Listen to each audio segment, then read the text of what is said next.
Welcome to News9 Mediaverse, and you are watching On Point with me.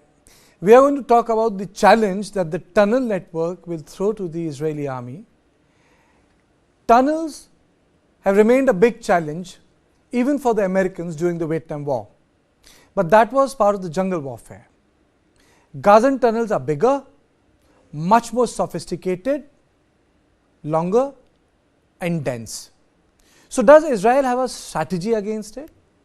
But first, let me take you through the details. So when we talk about the tunnels, we have to understand that these are not the tunnels of Vietnam War, which could just accommodate a person. We are talking about Gazan tunnels. There are 13,000 tunnels in Gaza. So imagine we are talking about large, huge network of tunnel, and 500 kilometer long, which is 10 times of what the Gaza Strip is. 10 times. First tunnels appeared in 1981 on Gaza-Egypt border that were primarily used for smuggling. So that's the antecedent. It started years ago. They didn't start in 2000. So in 1980s. Hamas has a separate staff to build tunnels, which means that they have dedicated tunnel building teams. Hamas spends $1 lakh on each tunnel. So the build is different. They can move cargo. These are not small tunnels. 32 tunnels were destroyed in 2014, and that's very important to know, because in 2014 the operation Protective Edge was launched. It was a shallow operation. 32 were destroyed. 100 kilometer, that was the range. 100 kilometer, that was the destruction. But Israelis realized that the 14 of them were connected to their own territory. 14th of them. Now there comes the challenge. There was a commission of inquiry which was set up by IDF, and it tells a very bleak picture. We must understand we are talking of a different ball game. And the commission found that the tunnel warfare was extremely dangerous, and maybe Israeli army at that point of time unfit to go, though they have made a special unit for it. They have created fake tunnels, but then the challenge remains. Radio, GPS, drones, they are of no help. They don't work. So you need to use different technology. Night vision equipment doesn't work. There is no ambient light. So, well, it doesn't comfort, it doesn't help you. And then little things. Low temperature, difference of 10 degrees centigrade from the top to the tunnel, and threat of gas emission. Old stale water can also emit gas. Imagine something as natural as water can become problematic for you, and sound gets amplified inside tunnel, and it's not a joke. Imagine firing a gun in a closed room, and then you'll see the impact, how it disorients you. So it's a different game. And tackling the challenge, US used tear gas in Vietnam. In today's war, it will go against the rules, though there are no rules in war, but the listed rules. USSR used chemical agents in Afghanistan. Can you use them in Gaza? I don't know. Robots get stuck in tunnels. And when we are talking about robots, they are expensive machinery. You can put them inside, they can go help you out, but then if they don't work, you have to recover it. And in Vietnam, 12,000 deaths happened because of tunnel. 12,000. That's the estimate. Why? Because tunnels created such robust line of defense and attack, both, that this was the casualty. Few Americans, but primarily those who were aligned with the Americans, they died because they were the cannon fodder. They couldn't distinguish. And most important of all, let's go to our last plate. And the most important of all here is, Israelis have a rule: unless and until you close one part of the tunnel, you don't start the fight. Which means all these rules are going to be amended. Today, on this discussion, I am joined by the editor of News9 Plus, Sandeep Unithan. I am also joined by Lieutenant General Shaukin Chauhan. A very warm welcome to you, sir. And Dan Pfefferman from Israel. But Sandeep, coming to you first, you have seen the graphics, and then in the end, please don't go away, there will be a special 7-minuter, an explainer done by News9 Plus. But the most important aspect is the tunnel warfare in Gaza. When we talk about tunnel warfare, how is it going to be different from the one we have read in history, which is Vietnam War? Well, Karthika, as you mentioned, the tunnels that we are seeing in Gaza are incredibly far more sophisticated than the ones in the Vietnam War that were used by the Viet Cong.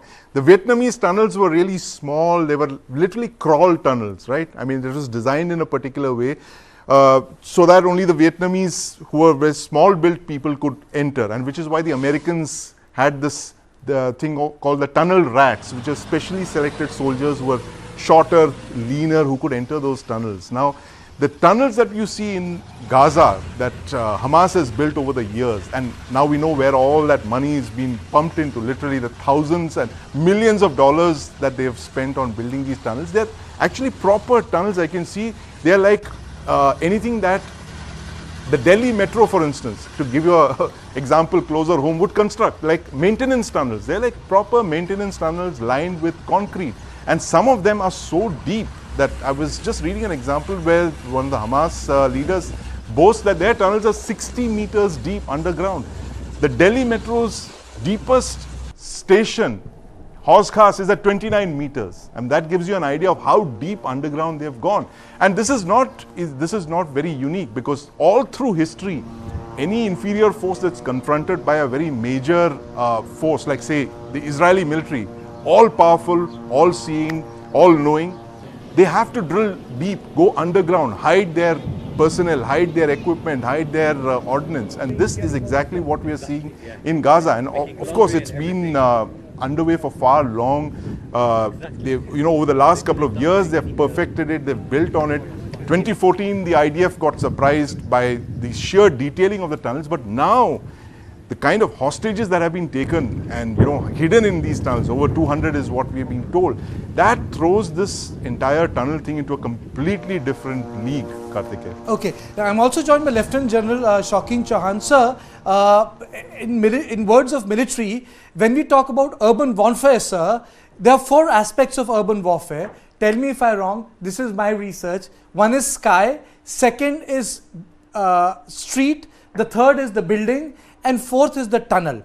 And when we talk about tunnel, sir, we are talking about our maze, which has the capacity to carry cargo, transfer cargo. And we are talking about network of 13,000 tunnels, of which 70% are unaccounted for. First, your thought on the idea of a tunnel warfare that might take place in Gaza. Okay, Karthik, thank you for calling me on the show. This tunnel warfare, it's been actually discussed very, very deeply in various social media channels. People were talking about how do you defeat them, what would you do, how would you discover them. So let's first talk about the first issue. How do you discover the tunnel? The Israelis have equipment that is similar to the sonar, by which they feel that they may be able to detect tunnels at 20, 30, maybe 35 meters. But 60 meters deep, as Sandeep said, is pushing it too far. I don't think they have any equipment that can do that. The second thing, as you said, is there are more than 18,000 kilometers of these tunnels, about more than 30 to 40 tunnels. Now, how does a regular army train for fighting a tunnel? Now, there are 3 issues here, Karthik. One is, are the Israeli hostages in these tunnels? If they are, then can the Israelis take unilateral action in either closing up the tunnel or pushing gas through it or pushing water through it? Can that happen? They would be killing their own hostages. And the Hamas, as you know, are masters at deception, absolute masters at deception. So fighting inside the tunnel is probably the most difficult of all kinds of warfare for 3 main reasons, Karthik. One is there is absolutely no detection capability. Secondly, if you flood it with light, you are the one who's going to get lit up, and the enemy has a chance of hitting you first. And the third is that any countermeasure you take, if the hostages inside, you're going to kill them, or they're going to die through friendly fire. Other than that, as you spoke about urban warfare is an extremely difficult kind of warfare, Karthik. What are the kind of weapons that you would use in urban warfare? You would use the infantry, but the infantry is always in a disadvantage because they are out in the open and the enemy is in one of these broken buildings. We've got concrete behind him, we've got well stocked bunkers, and to fight from bunkers onto infantry that's in the open, we've seen how difficult it is. The last real example of fighting in urban areas where something like this happened was the siege of Stalingrad or even the siege of Kiev, where the German army lost a huge number of soldiers in the Second World War. So similarly, the Hamas has thought about this very, very carefully. And the Israelis are understandably very chary about taking their armor inside because the armor has absolutely no chance in a built-up area. They are not able to deal with the RPG being fired at 5-10 meters, and they simply don't have the ability to push things through. So one can talk of any number of options that they will be doing, but the first would be, Karthik, that the Israelis would be I'm sure, or are planning to push in some forces inside to try and find out where these tunnels are, and maybe go from tunnel to tunnel, and then maybe try and put in some water inside. Not so much that people will die inside, but at least we'll be able to make out from where the water is coming out.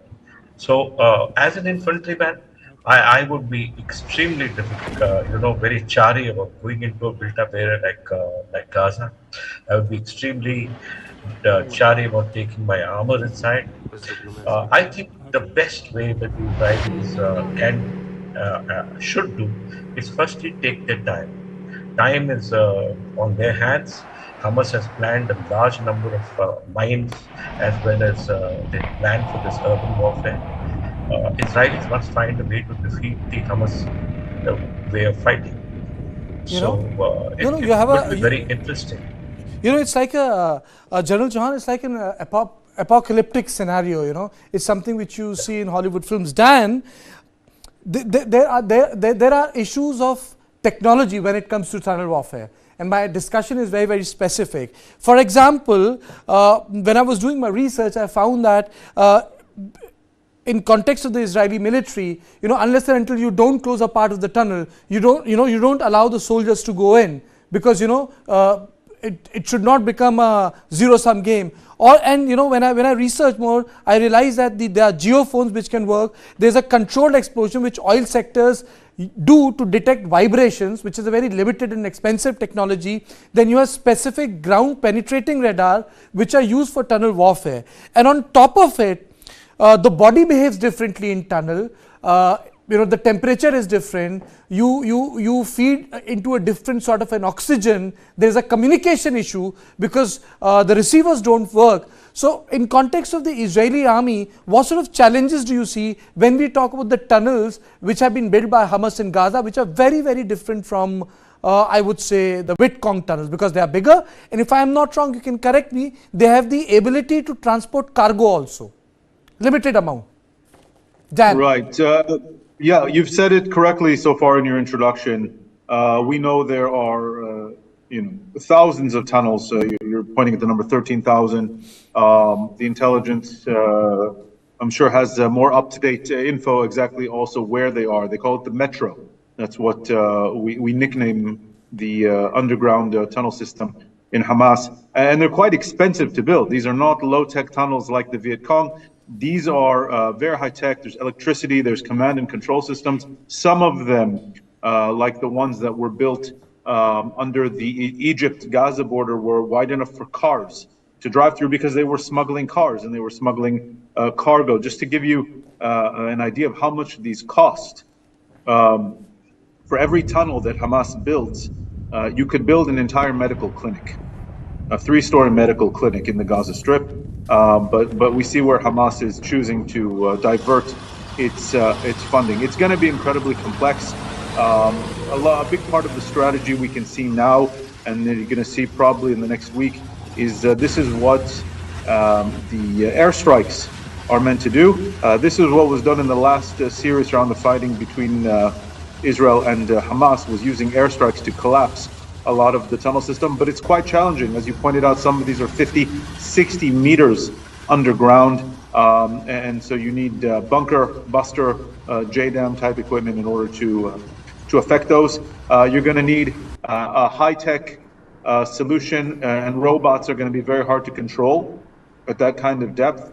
Of course, Dan, the last time the JDAMs were used were in Afghanistan, and I think the damage at the center was equal to the damage at the periphery.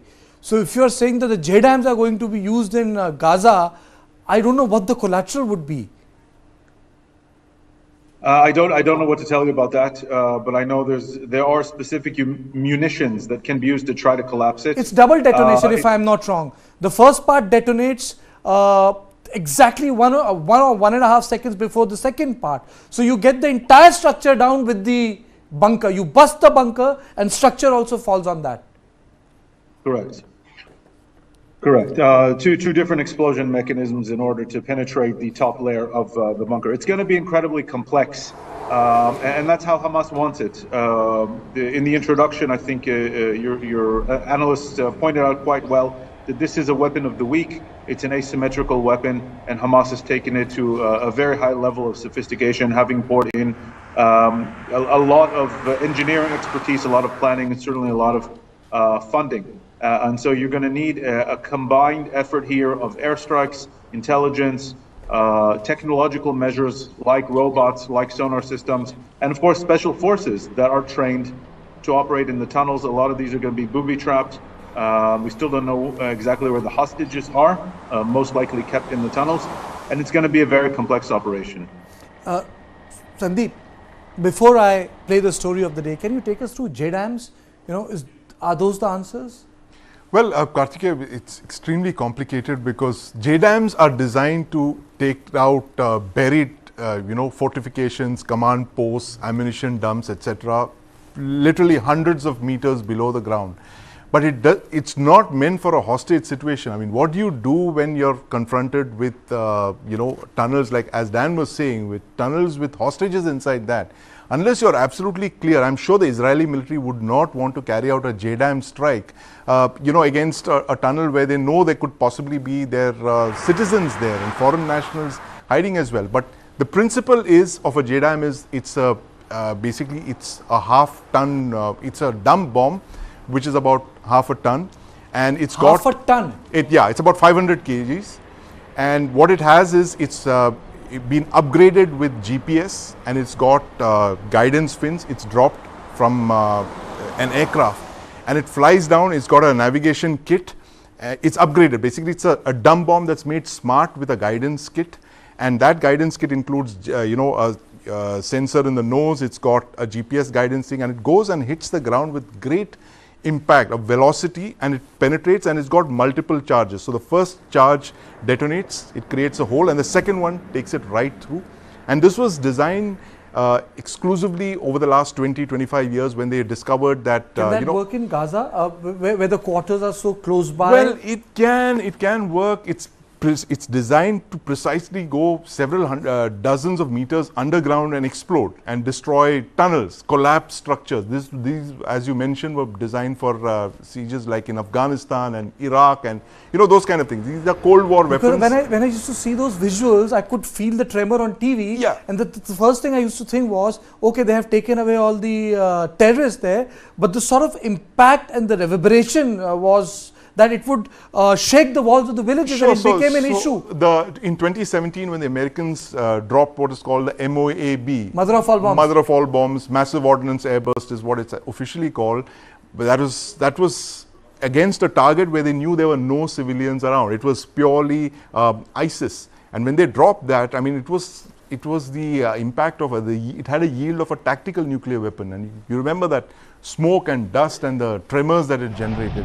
But here again, Karthikeya, you're talking of tunnels where there could be hostages inside, and which is why you're looking at other options, exploring other alternatives. And I was interested by what The US DoD spokesperson Sabrina Singh said yesterday, I was just reading her statement, she said that the US is also providing planning and intelligence support to the Israeli-led hostage recovery efforts following last week's attack. This very clearly indicates there is some kind of special forces equipment, these kind of sensory equipment that the US is transferring to Israel to help them rescue hostages. This brings our debate to a very interesting intersection. Are we going to witness sort of a regular infantry thrust, or Israel is hinting at a multiple special forces action? But that is for later. Let's play the story of the day.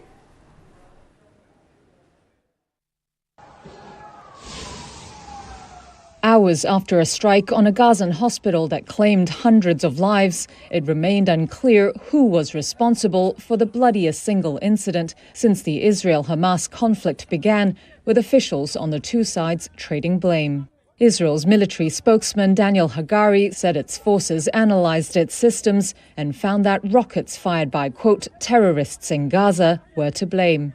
Intelligence from few sources that we have in our hands indicates that the Islamic Jihad is responsible for the failed rocket launch which hit the hospital in Gaza. But the Palestinian envoy to the United Nations, Riyad Mansour, denied that story. It is a lie, and the Israeli spokesperson of the army, about a week ago, made a statement in which he said, evacuate the hospitals are target. Mansour urged US President Joe Biden to help stop the carnage against the Palestinian people. In a statement on social media, Biden said he was outraged by the hospital strike, adding that he had directed his national security team to find out exactly what had happened. Palestinian President Mahmoud Abbas cancelled a meeting with the US president due to take place in Jordan after Biden's Israel visit. At an urgent meeting with local officials, Abbas called the blast an ugly massacre that cannot be tolerated or allowed to pass without accountability. The deadly hospital strike comes as a humanitarian crisis grows in Gaza, with Israel cutting off power, water, food, fuel and medicine supplies into the enclave, intensifying an existing blockade there. This is totally unacceptable. The United Nations High Commissioner for Human Rights, Volker Turk, demanded accountability for the hospital blast. He also noted that several were killed after a UN school was struck in the Al-Maghazi refugee camp on the same day. General Chauhan, in Ukraine, we saw the movement of armor, and that's where the debate was, the tank. Are we going to see the movement of multiple special operation groups in the Gazan theatre, or do you foresee a sort of a regular infantry thrust in context of the tunnel warfare? What's your assessment? Artik, as I said earlier, one has to be very clear about two things. That there is no one single silver bullet here. It has to be a combination of different kinds of weapon systems and technologies that must be used here. We have enough experience, the Americans, the Israelis, the Indians, and we have planned and trained extensively on urban warfare and the use by the enemy of these tunnels.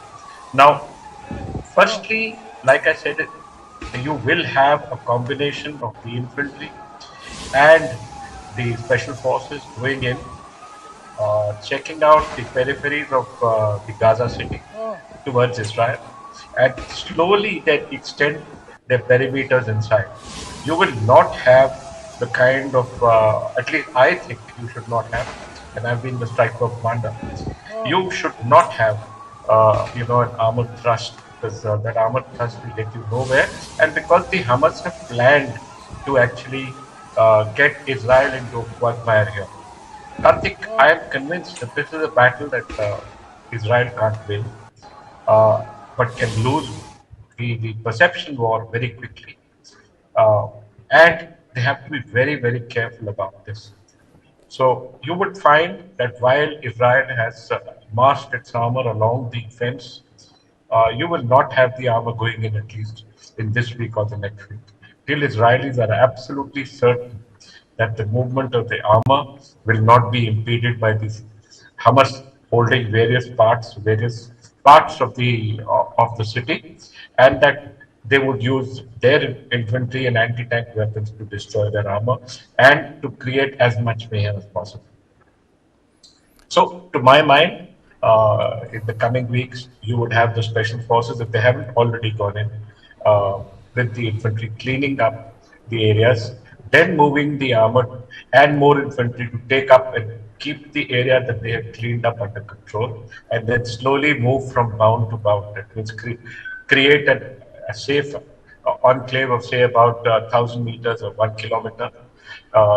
Look at that very clearly.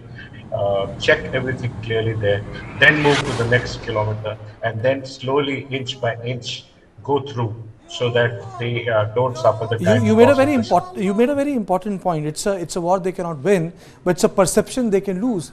Then what should the Israeli be doing? Because ultimately, the attack has actually changed a lot of things in West Asia. The perception, the American order. It has it has opened old questions, created new paradigms. It is testing the will of the Israeli state. I mean, to say Israeli security, the perception of being invincible. So there will be a response, sir. In your assessment, what should be the response then? My assessment is that exactly the way the Israelis are doing it, plan this operation very carefully. Time is not is an issue with Israel. The speed is not the issue with Israel. They have to take it slowly. They cannot afford an incident like yesterday. They have blamed the Hamas for the misfired rocket. I'm certain they have the technology to have tracked that missile down that Hamas may have misfired and went into the airport, went into the hospital. But any more such incidents like that will shift the public opinion towards the side of the Palestinians, who are now seen as victims. People have already forgotten the disastrous incidents or the bloody incidents of 10 days ago, when Hamas entered and killed more than 2,000 Israelis. So, it's a battle no one can win. You have seen that first the Russians, then the Americans, neither of them could win inside Afghanistan, mainly because it brings the technology, it nullifies the technology by which to fight for independence. You have to go slowly, you have to go bound by bound, you have to clean up areas, and then try and find out the Hamas thought of how they're fighting the defensive battle. Okay. And once you have an idea about how they're fighting the defensive battle, then try and defeat that plan. That's what I feel they're going to do. I think that's what I feel they must do. That's a very interesting point.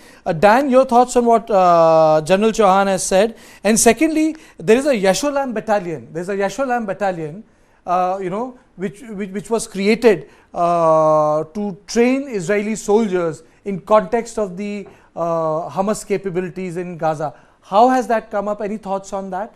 The way Israel has built up its own capacity for tunnel warfare?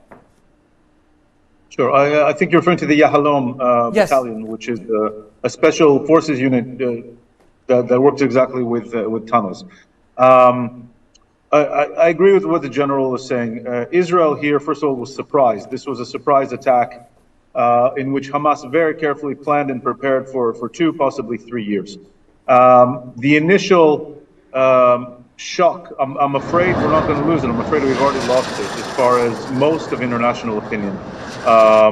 You saw the entire world almost, including mainstream media, jump to immediately blame Israel for the attack on the hospital. And people are incredibly skeptical that when Israel put out a report, maybe I'm alone on this, but I'll trust the word of a professional military with internal investigative sources and a track record of owning up to mistakes versus a terrorist regime like Hamas, which lies from week to week. But unfortunately, a lot of the world disagrees with me. Israel here now needs to be exceedingly careful. I think it has been so far. Every strike needs to be precise. It needs to make sure the intelligence is absolutely prepared. It needs to make sure the equipment is prepared. It needs to make sure the forces are trained and that they know exactly what it is they want to do. And the government needs to make sure, together with the military leadership, that it knows exactly what it wants to achieve and that it does not overreach. Otherwise, it can be dragged into the trap that Hamas has most likely been preparing these last few years in these tunnels. Dan, isn't the trap is that the people, obviously, who have suffered terror attack, would like immediate justice. A lot of people would say that they would like to see the vengeance of the state, you know. Sometimes the emotion runs so high, you want retribution, which is not justice. And on the other hand, Hamas would like to make it slow, bloody and messy, which Israel would like to avoid. Isn't that the dilemma when it comes to tunnel warfare? I think that's a dilemma when it comes to fighting an enemy like Hamas in general. Hamas instigated such a brutal attack in order to suck Israel into this kind of devastating retaliatory strikes, to suck it both into, a Vietnam and Afghanistan, what have you, while at the same time to try to gather all regional and international opinion against Israel. It's trying to torpedo the Abraham Accords. It's trying to torpedo any chance of a peace treaty with Saudi Arabia. It's trying to get West Bank and Israeli Arabs to turn against Israel, violently so. These are all of its goals. So Israel has to be very careful in mounting the offensive that it wants to mount, and be careful not to get sucked into the trap that Hamas has been building for a number of years now. Okay, but so, Sandeep, when we talk about tunnel warfare, the stated military capacity of Hamas in Israel stands at 40,000. Then you have a radicalized population. The memoirs of American soldiers in Mosul would say every day was hell. Yeah. They would say every day was hell and people didn't like ISIS there. You have a radicalized population. So, when you have a slow war, what's the biggest threat? Is it booby traps? Is it lack of human intelligence when it comes to underground warfare, or the limitation of armor and technology? What is that thing which makes tunnel warfare a different ball game altogether? Well, Karthike, it's all of what you just mentioned and more. And, let's not forget that, look, the Indian military has been wrestling with tunnel warfare. The BSF, for instance, Pakistan has been using tunnels to infiltrate terrorists and drug shipments and all that. If you remember, the Pulwama attack was carried out by guys who infiltrated through tunnels. And the BSF, incidentally, has been collaborating with Israel to, get tunnel detection technology. But there also they found that it had limitations. The ground penetrating radar couldn't go very deep. But the points that you mentioned, I don't think any military has faced the kind of crisis that Israel is looking at today, that you not only have this thing of tunnel warfare where you need to go into tunnels and knock out Hamas fighters, but you also have to do hostage rescue inside tunnels. I don't think this has ever been done Can these in the two history things of the happen world. simultaneously? Hostage rescue with an operation that eliminates Hamas fighters. How do you distinguish 40 feet or 30 feet below? It boggles the mind. I mean, just to imagine this thing. I mean, I've been to the NSG training ranges and I see them do these room intervention drills. I have friends there who, do room intervention drills.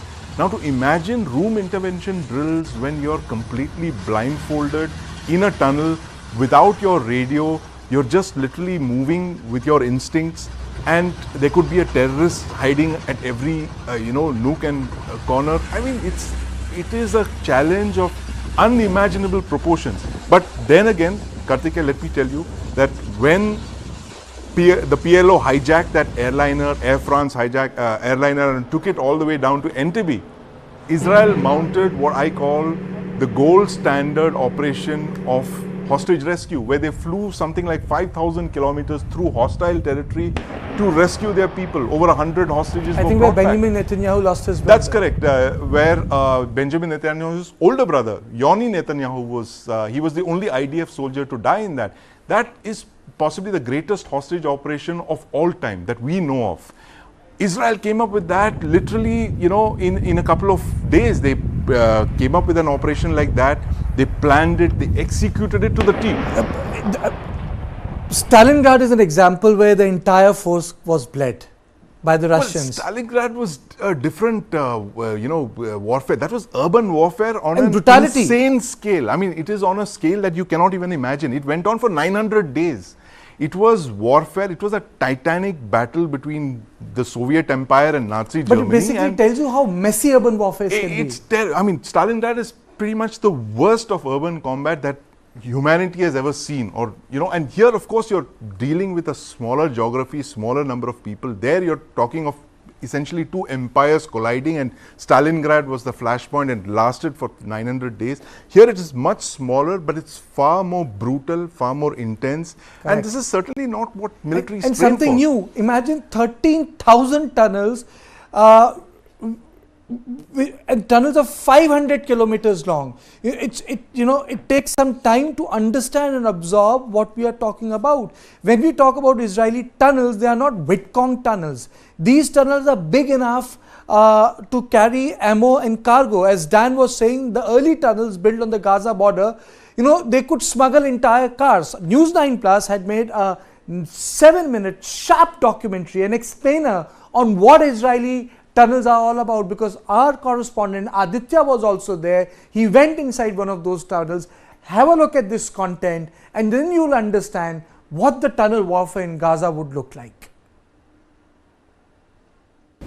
What Hamas has done since they took control almost 20 years ago of the Gaza Strip is basically to build a network of tunnels from Gaza City and under Gaza City.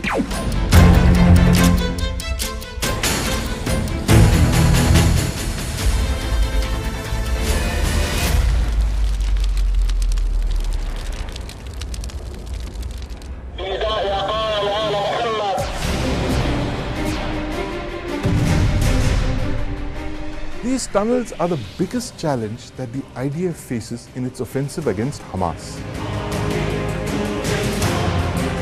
In 2021, the IDF claimed they had destroyed at least 100 kilometers of Hamas's tunnel network.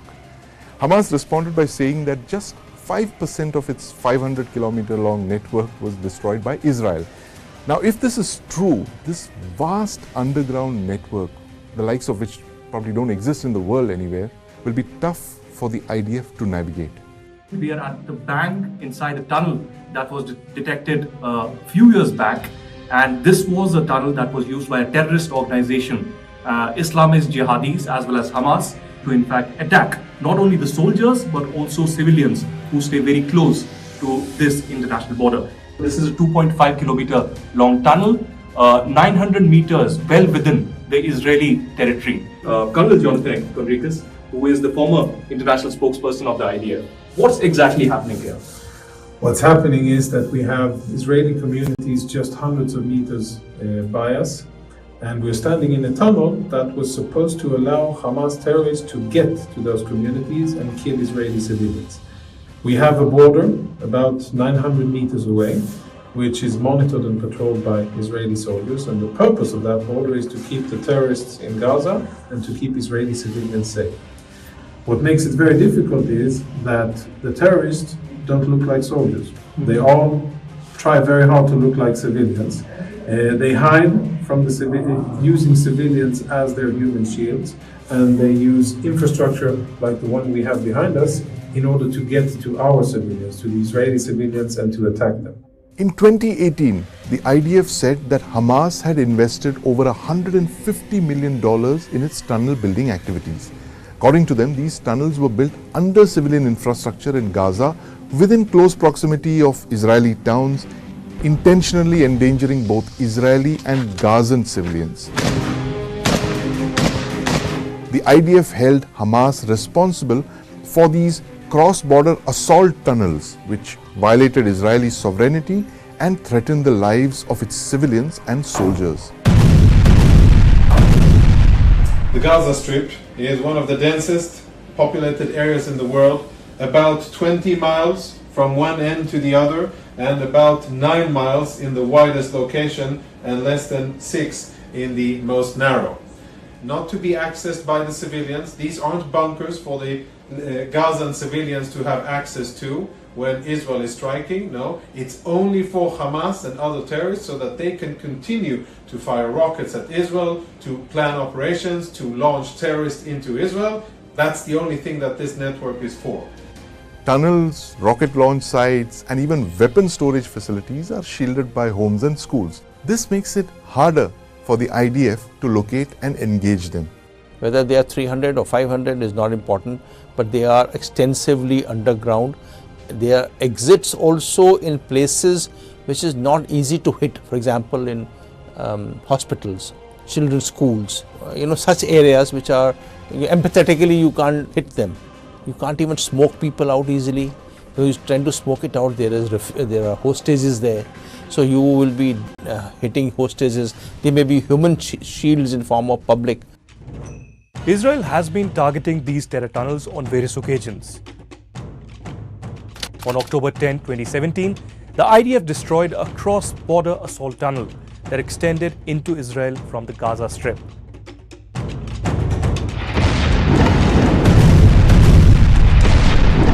The tunnel was discovered less than 2 miles from the Israeli village. 1 month later, on December 9th, the Defense Forces destroyed another tunnel that extended hundreds of meters into the Israeli territory. On January 13, 2018, the IDF destroyed another tunnel, crossing 180 meters into the Israeli territory and known to be a smuggling route for weapons and fighters in order to carry out terror attacks. The October 7 attack by Hamas was a combination of simultaneous attacks by air, land and water. Despite Israel's heavily secured border with Gaza, the IDF was not warned of any breach in its security. Perhaps a cross-border tunnel was used by Hamas to enter Israel undetected initially. What we're doing is prioritizing striking commanders, senior officials in Hamas from all echelons. Whenever we have intelligence that indicates the whereabouts of a senior Hamas official or military commander, we strike in that location. And the places where we know that Hamas has infrastructure, whether it is financial or construction or command and control, collection of intelligence, research and development, whatever it is, if it belongs to Hamas, we are striking it. So last time when the Israelis did a ground offensive some years ago, it wasn't a total success story. It's because the built-up area is so thick and the passageways are so narrow that it's not simple to do an offensive. So what the Israeli ground forces may want to do to recapture the entire Gaza will be causing immense amount of casualties. This kind of operation is not going to be a simple one, except for creating some kind of a buffer next to the fence, a small little buffer, so push the population a little away and then you protect yourself and your kibbutz across which are next to the closer to the fence. But beyond that, getting into tunnels without information, detailed information, and without knowing where the hostages are kept, and their hostages may be kept into many pockets, it's not the easiest of conventional military operations. No, I think they will be in trouble doing it.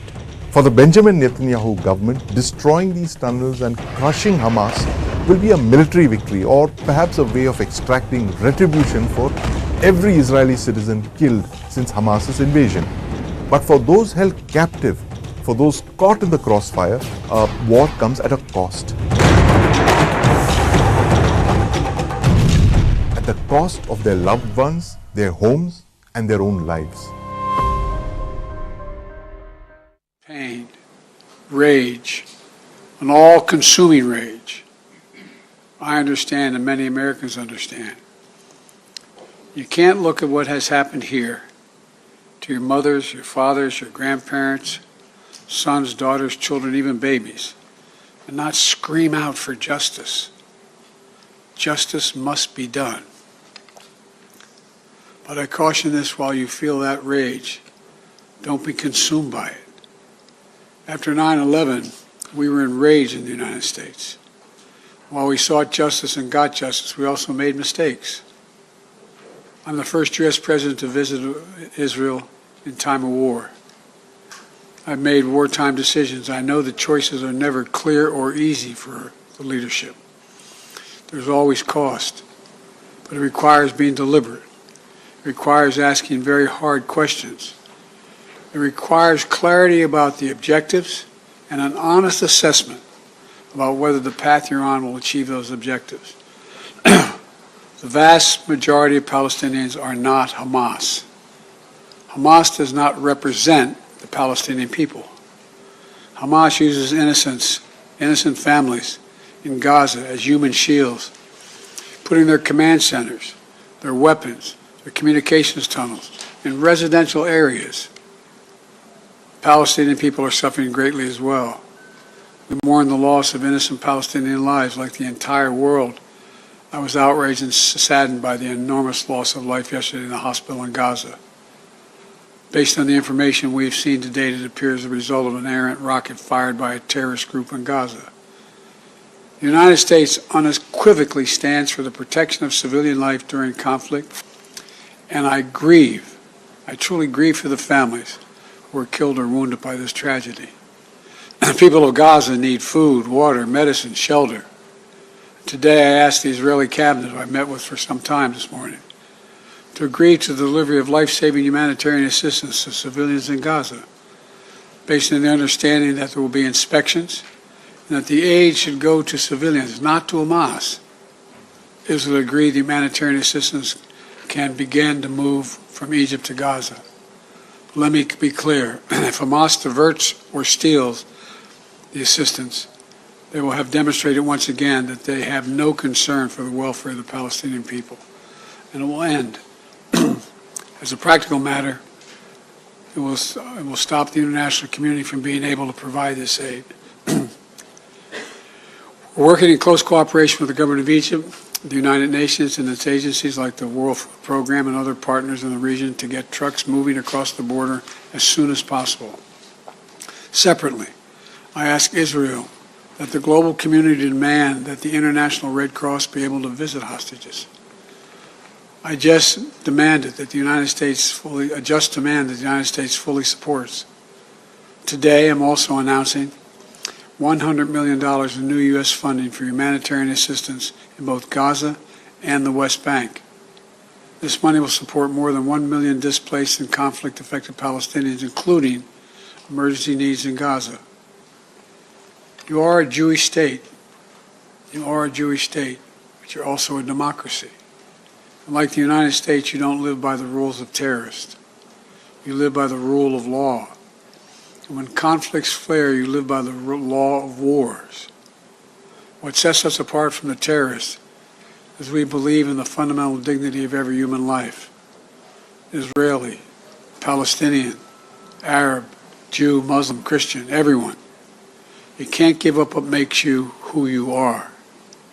If you give that up, then the terrorists win, and we can never let them win. You know, Israel's a miracle, a triumph of faith and resolve and resilience over impossible pain and loss. Think about October 7th, the Jewish holiday, where you read about the death of Moses, a tragic story of a profound loss to an entire nation. A death that could have left hopelessness in the hearts of the entire nation. But though Moses died, his memory, his message, his lessons have lived on for generations of the Jewish people as well as many others. And just as the memory of your loved ones will live on as well. After reading the story of Moses' death, those who observe the holiday began reading the Torah from the very beginning. The story of creation reminds us of two things. First, that when we get knocked down, we get back up again, and we begin anew. And second, when we're faced with tragedy and loss, we must go back to the beginning and remember who we are. We are all human beings, created in the image of God with dignity, humanity, and purpose. In the darkness, to be the light unto the world is what we're about. You inspire hope and light for so many around the world. That's what the terrorists seek to destroy. That's what they seek to destroy. Because they live in darkness, but not you. not Israel. Nations of conscience like the United States and Israel are not measured solely by the example or power. We're measured by the power of our example.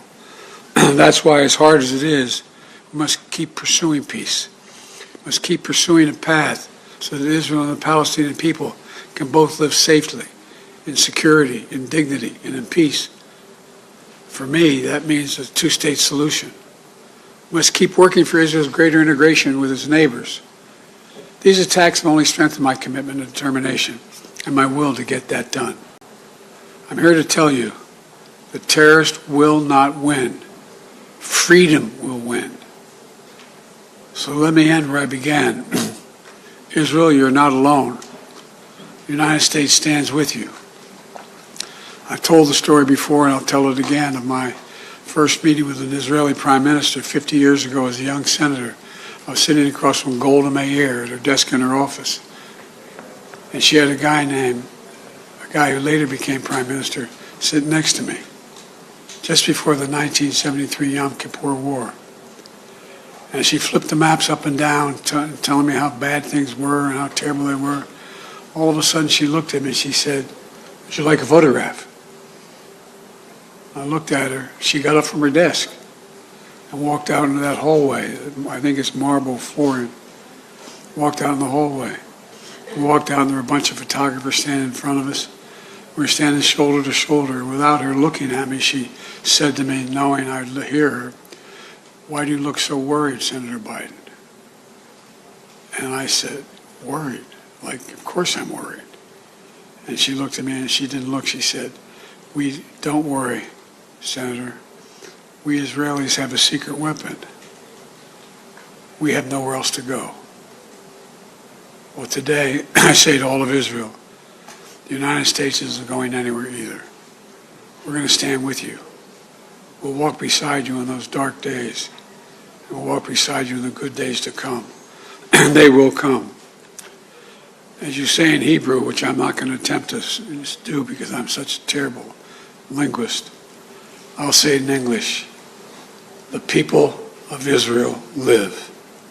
The people of Israel live. Israel will be safe, secure, Jewish, and democratic state today, tomorrow, and forever. May God protect all those who work for peace. God save those who are still in harm's way. Thank you very much. Mr. President, what is your red line that would prompt U.S. military involvement in this war? Mr. President, your team said you'd have tough questions.